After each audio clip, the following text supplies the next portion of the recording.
బాహుబలితో పోటీ పడటానికి ఎంత పెద్ద హిందీ సినిమా అయినా కూడా భయపడాల్సిందే అంటూ ఈ మధ్య స్టేట్మెంట్ ఇచ్చాడు కరణ్ జోహార్. ఆ మాట ఊరికే అనలేదాయన. బాలీవుడ్ సినిమాల కంటే కూడా ఈ సినిమాకున్న క్రేజ్ ఎక్కువే ఉంది మరి.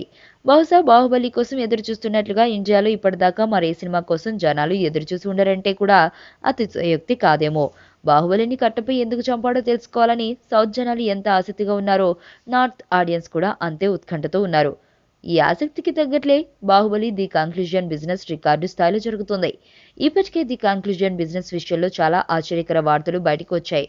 తాజాగా ఈ సినిమా హిందీ శాటిలైట్ రైట్స్ గురించి వినిపిస్తున్న కబురు షాకిస్తోంది.